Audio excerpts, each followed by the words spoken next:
People who look like that don't belong in the members' lounge. I don't care what his reservation says. Find him somewhere else. The woman who said it didn't lower her voice. She wasn't the kind of person who did. Brennan Cross had heard every word from 3 meters away.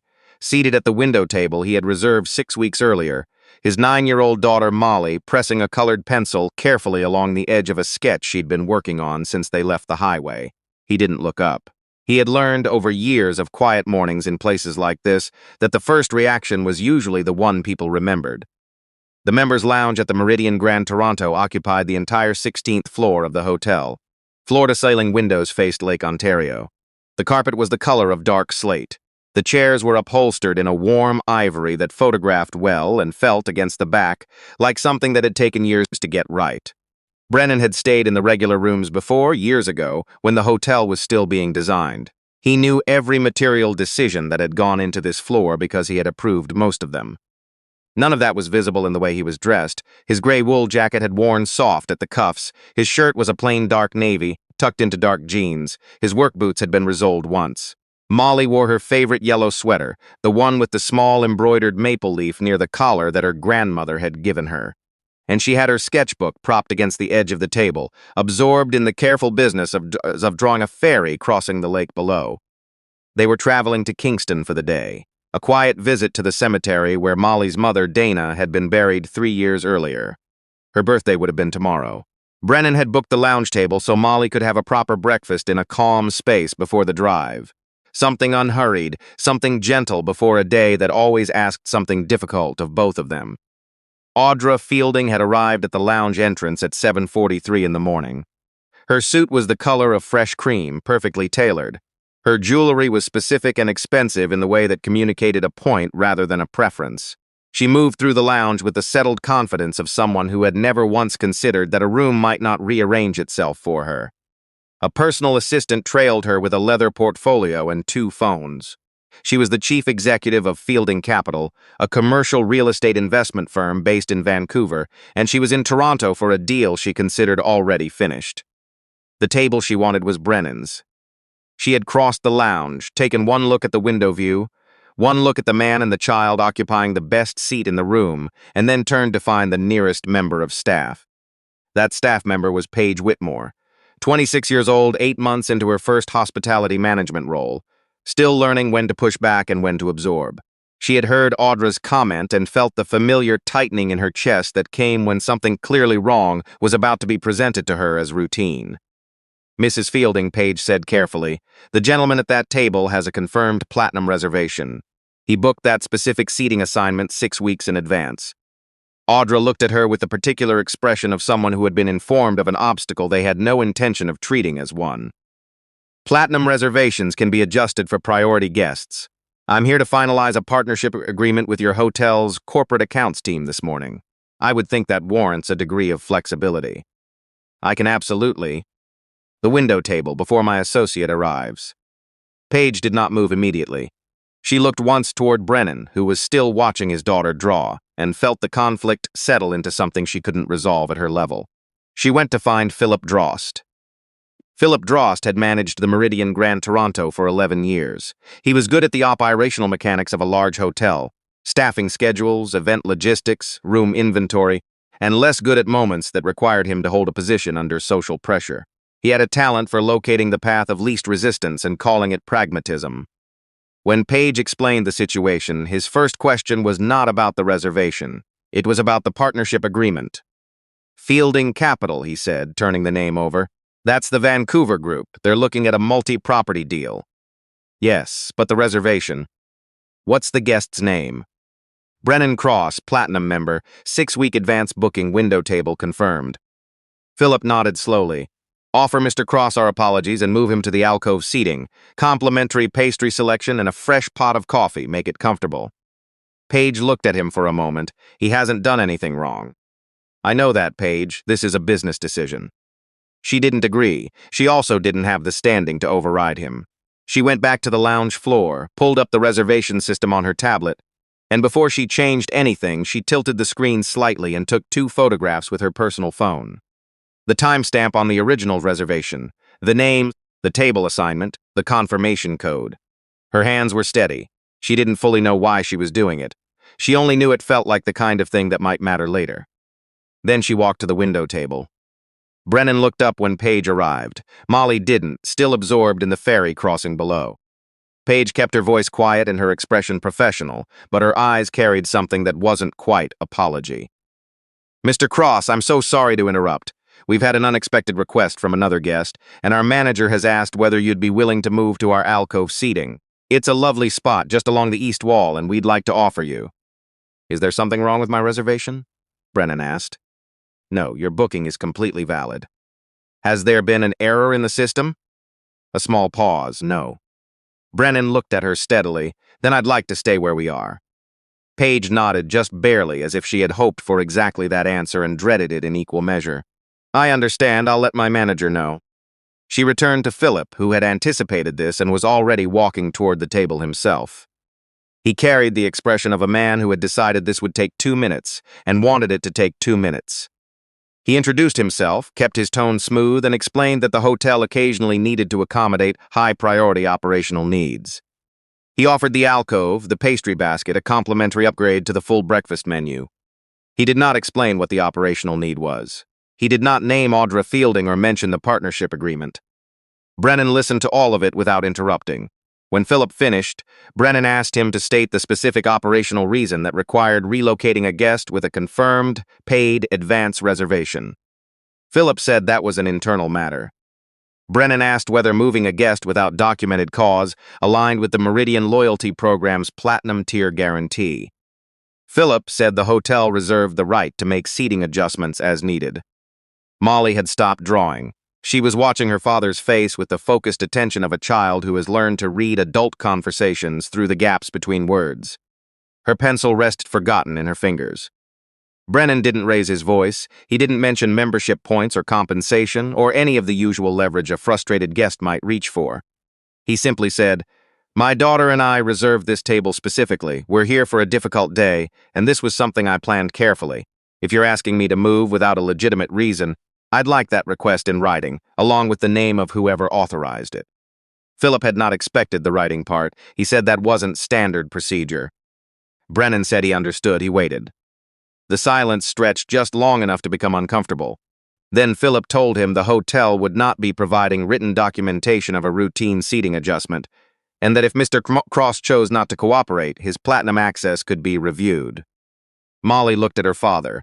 Her voice came out barely above a whisper. "Dad, did we do something wrong?"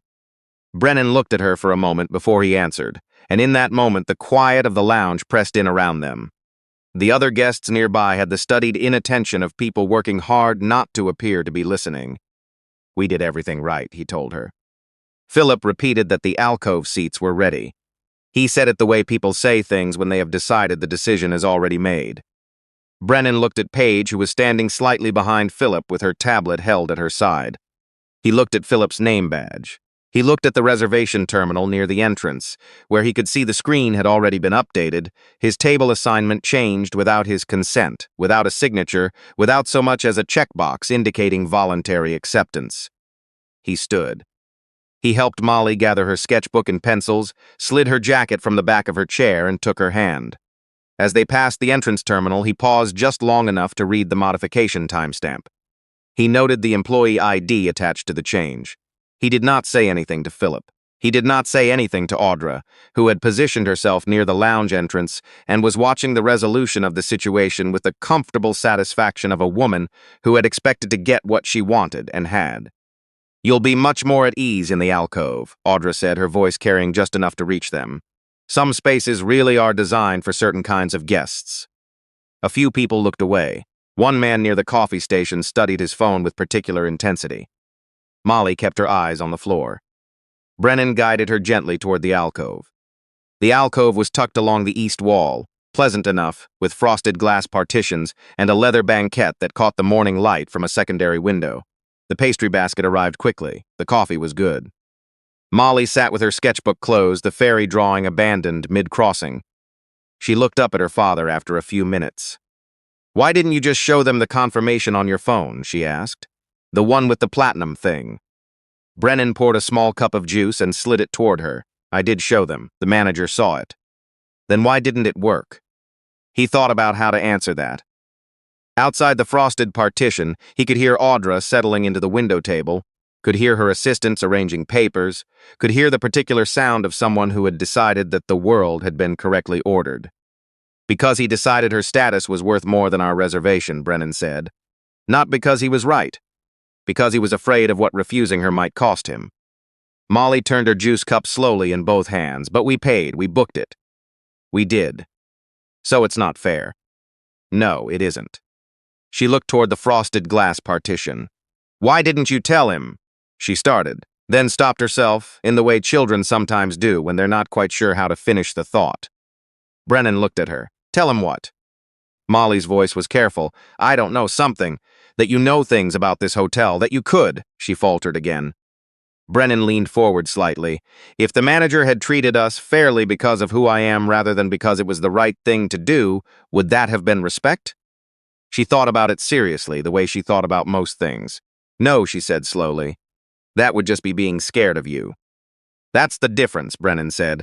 What happened to us this morning was wrong before anyone knew my name. That doesn't change based on who we turn out to be. Molly looked at her sketchbook for a long moment. Then she opened it and picked up her pencil and went back to the ferry. Brennan watched her for a moment. Then he took out his phone and sent a short message to the Meridian Holdings Board notification channel, flagging an operational concern at the Toronto property, requesting that reservation data for that morning be locked and preserved before any further system updates were made. He slid the phone back into his jacket pocket. He poured himself coffee and drank it slowly, watching his daughter draw. Across the lounge, Audra was already on a call. Kenneth Baird had been with Meridian Hotels for 14 years. As regional vice president for Central Canada, he conducted unannounced operational inspections of the properties under his oversight approximately every 6 weeks. He preferred to arrive without advance notice, walk the floors himself, eat in the restaurants, sit in the lounges, observe the way staff behaved when they believed no senior eyes were watching.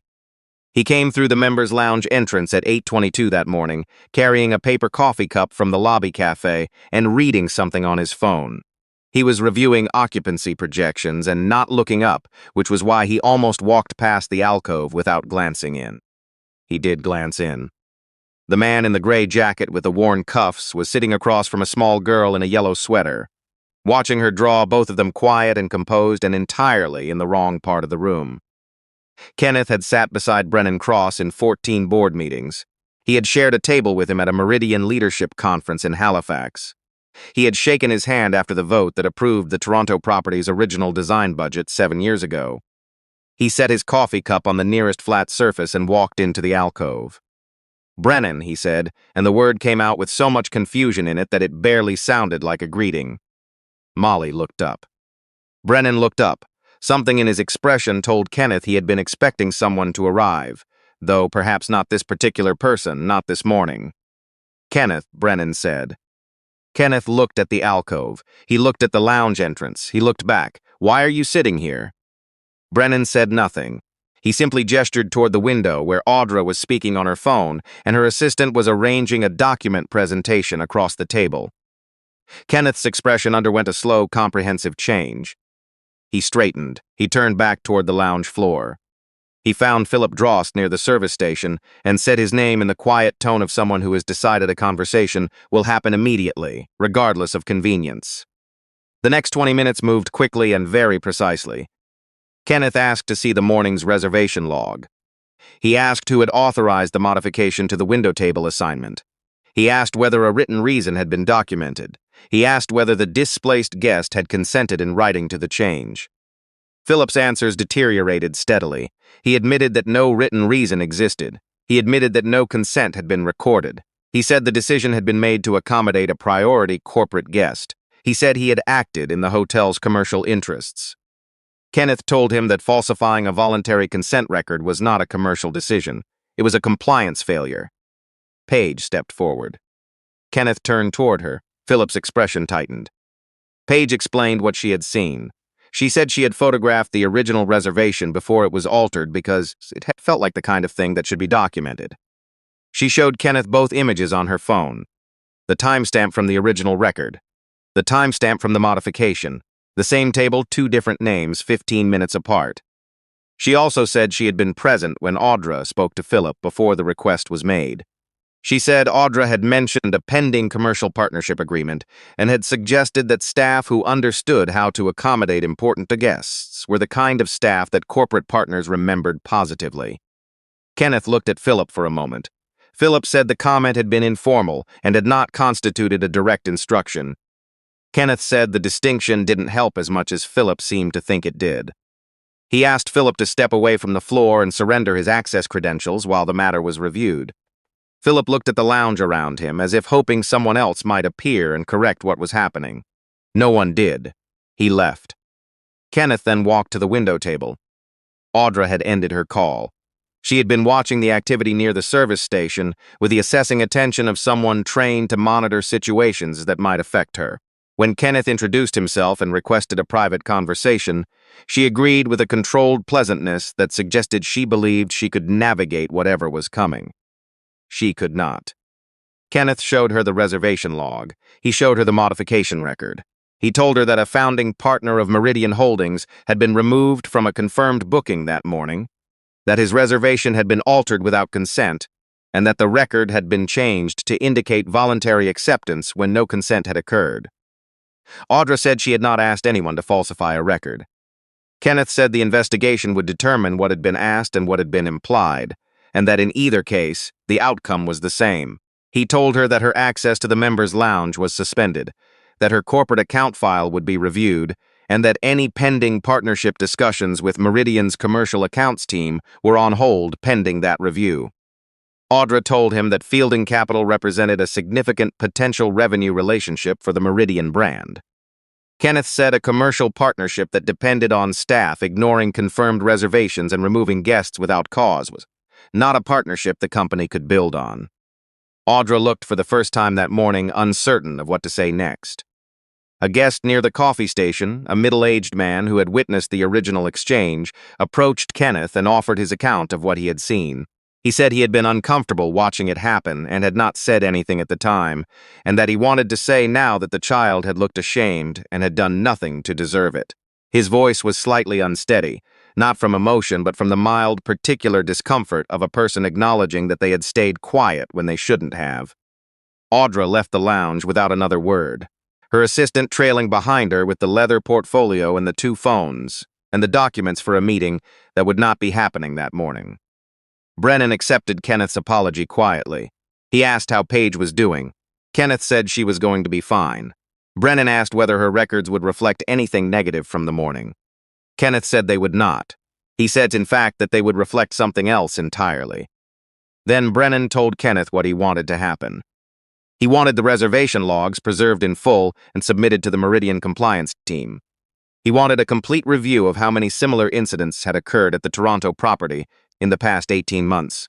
He wanted the findings reported not only to management but to the frontline staff who had been placed in these situations so they understood what the correct response looked like and what protection existed for them if they chose it. And he wanted a clear written policy distributed to every Meridian property in the country, confirming that no confirmed reservation could be overridden to accommodate another guest's preference. That any seating change involving a family with children required documented justification and a guardian's written consent, and that staff who preserved evidence of procedural violations would be protected, not penalized. Kenneth nodded through all of it. He had worked with Brennan long enough to know that the list was thorough and would be implemented, and that no part of it was negotiable. Then he asked whether Brennan and Molly would like the window table. Brennan looked toward the window. The morning light was full on the lake now, bright and flat and far-reaching. The table was clean and empty and correctly his. He looked at his daughter. Molly was watching him, her sketchbook tucked under her arm, her expression carefully neutral in the way children's expressions become when they have decided not to influence the answer. "Not right now," Brennan said. Kenneth waited. Brennan nodded toward the lounge entrance. In the lobby below, visible through the glass wall above the stairwell, a woman was sitting on a bench with a sleeping toddler across her lap and a small wheeled bag beside her. She had the posture of someone who had been there for a while. She was holding a coffee cup from the downstairs cafe. She looked exhausted in a way that had nothing to do with that morning and everything to do with the weeks before it. "Is there a room available?" Brennan asked. Kenneth checked his phone. It just turned. Put her in it. Brennan paused. And give her the lounge access for the day, the window table if she wants it. Kenneth looked at him for a moment, then he went to arrange it. Molly watched the woman in the lobby below. She watched her shift the toddler to her other shoulder without waking him. She watched the small, automatic adjustments of someone who had been carrying something for a long time and had simply stopped noticing the weight. Is that what you meant? Molly asked quietly. Brennan glanced down at her. When you said it didn't matter who we were, she continued, you meant it goes both ways, that it shouldn't matter who she is either. He put his hand briefly on top of her head, the way he sometimes did when she had arrived somewhere without being led there. Yeah, he said. That's what I meant. They took the stairs down to the lobby cafe and found a table by the window there, an ordinary one with a cracked laminate edge and a small paper placemat printed with a map of Toronto neighborhoods. Molly opened her sketchbook and went back to the ferry. Brennan ordered eggs and toast and a coffee, and when the coffee arrived, he drank it looking out at the street, at the ordinary traffic of a Tuesday morning in the city. Later, after breakfast, after the drive east along the 401, after the quiet hour at the cemetery where Molly placed a small bunch of wildflowers she had carried from the car and stood for a while without saying anything, and then took her father's hand and they walked back through the gate together. After all of that, Molly asked him one more thing. If the man from work hadn't come, she said, watching the highway unspool ahead of them, what would have happened? Brennan thought about it honestly. We would have had breakfast in the alcove, he said. We would have come here anyway, and I would have reported it when we got home. But the manager would still have a job. For now, until the next time and the time after that. Molly was quiet for a moment. Do you think that's why she does it? The lady in the suit? Because nobody ever stopped her before? Brennan kept his eyes on the road, probably part of it. So someone has to stop her. Someone does. Molly considered that outside, the trees along the highway had started their slow September turn, edges of yellow creeping in from the tips. She opened her sketchbook to the ferry drawing and picked up where she'd left off, adding small figures to the deck she hadn't included before, standing at the rail, looking out at the water, going somewhere. The real power was never the lounge, or the reservation, or the name on the account. It was the willingness to stand in the ordinary places, to know what had gone wrong, and to make sure the people who came through those doors after you wouldn't have to fight the same quiet, humiliating battle just to sit somewhere they had already paid to sit. Brennan had understood that across 14 board meetings and 11 years of silent partnership, and one morning in a hotel alcove with his daughter beside him, watching a lake he had looked at 100 times and never quite seen the way she saw it. The ferry crossing the flat, bright water, and the small figures at the rail, and all of them going somewhere.